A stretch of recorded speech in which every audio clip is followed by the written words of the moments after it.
Yang ni apa? Jemur kasut yang ni? Basuh. Okey, yang ni dengan ini mana dulu? Ni dulu. Okey, yang ni. Kemudian, okey, yang ni. Lepas tu, antara ni yang mana dulu?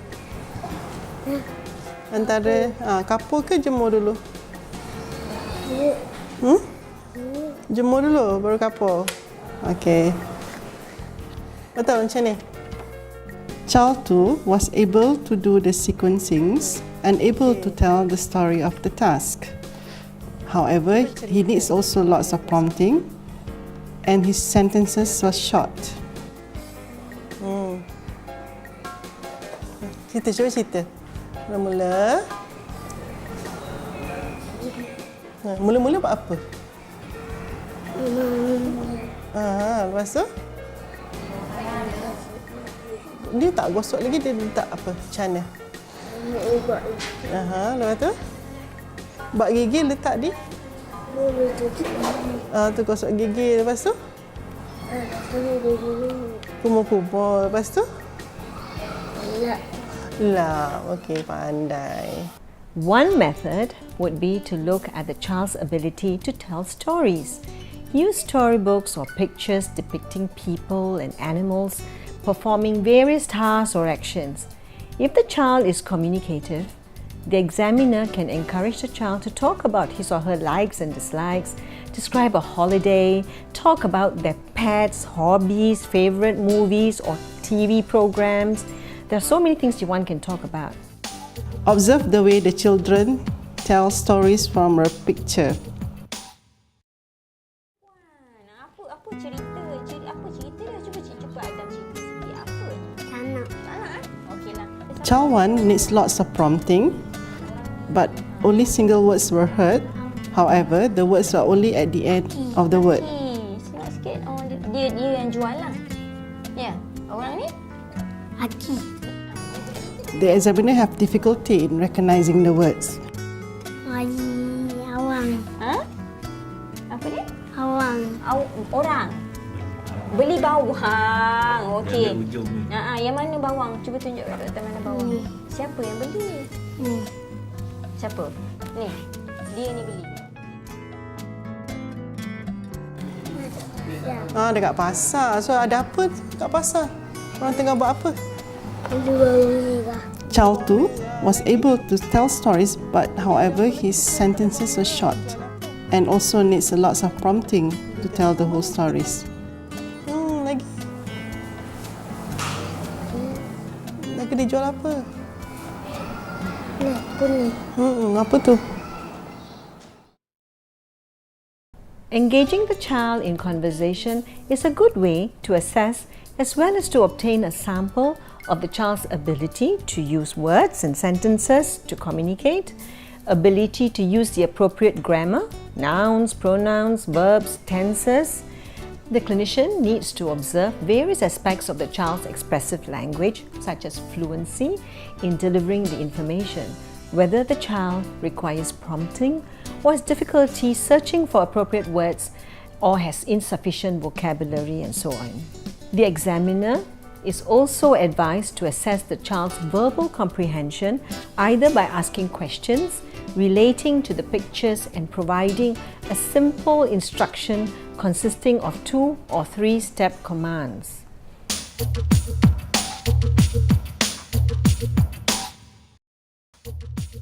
Observe the way the children's response to the instructions given. Cuba Adam tunjuk yang mana satu bola warna biru. Okey. Sekali. Cuba Adam ambil bola warna biru. Cuba pegang bola warna biru. Okey. So, alright. Adam dengar doktor cakap ya. Okey. Cuba Adam ambil bola warna... Child 1 only able to respond to 1 step command. Bola warna kuning. Bagi dekat ayah. Macam tadi. Sekarang doktor cakap lain tak? Ambil bola kuning, letak bawah kerusi. letak bawah kerusi. Alip. Dia cakap, tendang bola warna merah. Lepas tu bagi pensel dekat doktor. Ambil bola merah, tendang. Lepas tu bagi pensel dekat doktor.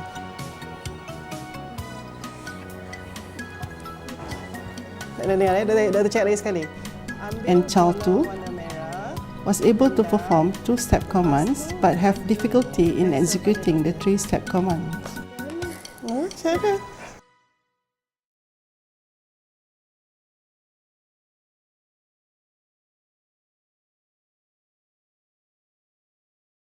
To assess personal social skills involves the child's ability to provide personal information such as name, age, gender, and other relevant information pertaining to the self, such as name of school, name of family members, and friends.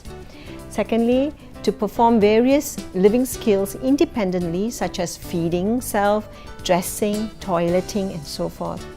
The third area is the ability to communicate and interact socially with children and adults at home and at school, as well as engage in games and activities appropriate for the child's age.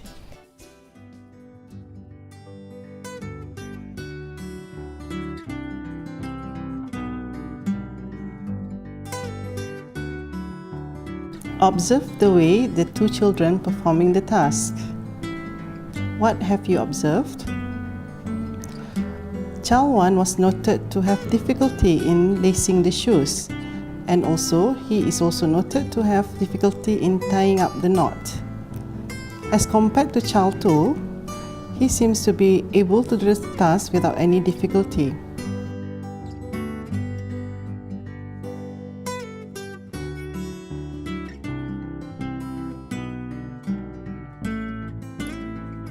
Observe the way the two children performing unbutton and button up their shirts. What do you observe?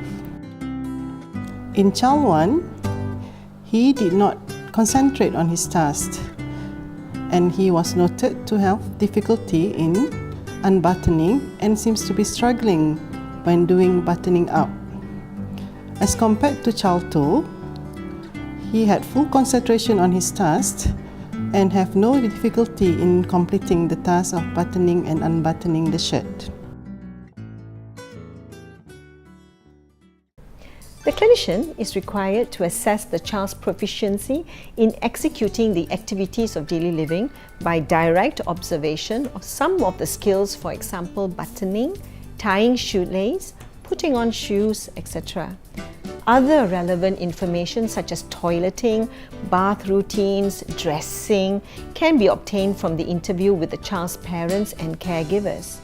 Throughout the screening assessment, the clinician should record the child's verbal and non-verbal social skills. Verbal skills include observing the child's ability to use language in a socially appropriate way, example, tone of voice. Turn-taking, ability to initiate, maintain, and terminate a conversation. Non-verbal skills include observing the child's eye contact, gaze, sustained attention, ability to focus during a given task or activity. Cognitive development is development of the ability of the children to think, understand, and reasoning. This is the development of the learning structures and systems in the brain that begins at birth and continues throughout adulthood. This includes the construction of thought process such as memory, problem solving, exploration of objects, concept, attainment, etc. In school-age children, they should be able to concentrate for a longer period of time in set tasks, enabling them to think, understand, and find reasons to simple problems. They should have greater understanding of a variety of concepts, and memory also improves dramatically. They will also start to have their own thought process, and curiosity begins to emerge. They begin to discover answers to some difficult questions, such as where do we come from and how we were born. At this point, child absorbs information with ease and attain a wide range of knowledge when being exposed to. Some of the tasks that can be done to assess cognitive development include good enough draw a man test, counting forward and backwards from 20, knows left and right competently, identify days of the week, months in a year in chronological order, and understands and begins to tell the time.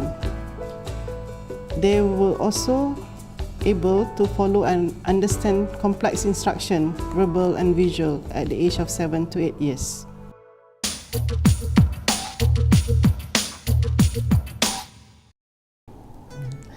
In the good enough draw a man test, the examiner will ask the child to draw a man.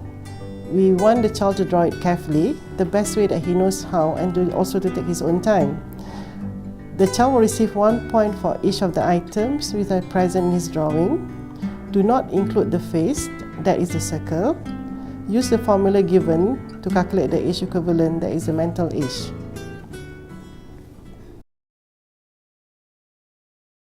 Bakin.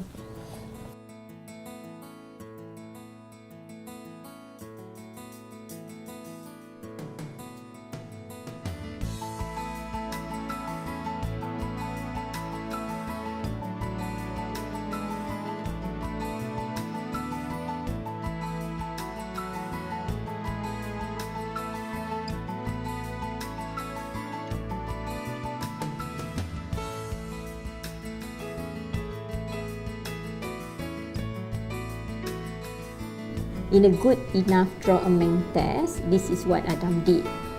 If you can see, there's a face and 2 eyes, a trunk, a pair of hands and a pair of legs. It's equivalent to around 5 years old.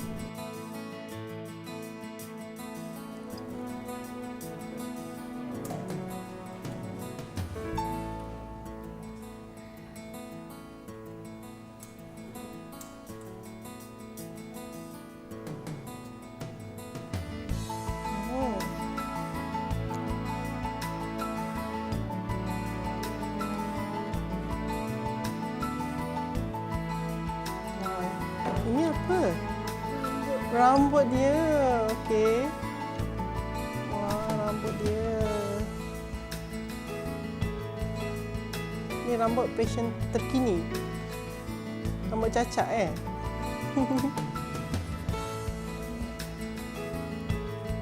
In this patient's drawing, we can see there's a presence of the eye, nose, mouth, ear, hair, neck, arms and legs that are firmly attached to the right point, and also the length of the trunk is longer than the breadth of the trunk. So the total, the mental age group for this child is around 6 years old.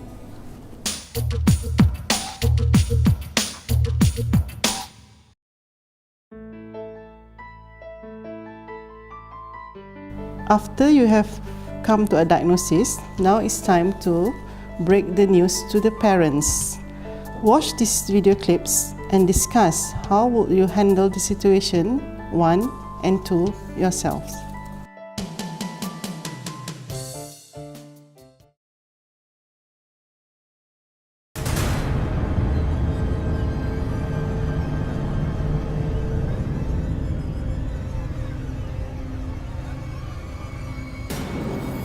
Cik Di pernah dengar tak yang kanak-kanak keluhan khas ni sebab sebagai ibu bapa dia akan dia pernah dengar nama macam OKU lah, macam kurang upaya. Doktor, saya macam tak percaya je dah anak saya OKU. Betul ke? Boleh take tak lagi sekali nak pastikan Okey. betul ke tidak dia? Yang mana satu tu yang Cik Di rasa? Yang OKU tu. Yang OKU Ya. tu lah.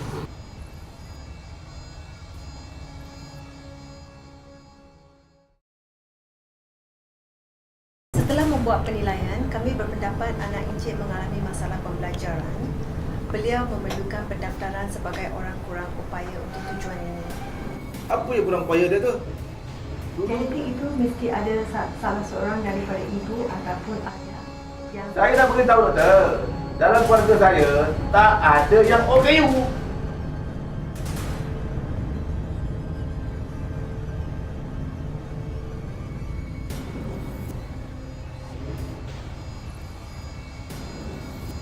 Apa doktor? Balik-balik aku you. Balik-balik aku you. Kamu tak dapat? Ha? Kenapa tak dapat? Kena bimbang you risau. Benar tak doktor? We sincerely hope that this video would be beneficial to help the clinician in assessing children with learning difficulties. It is only meant to be a guideline, and we encourage you to use your clinical judgment and conduct other necessary assessments as required before making a decision.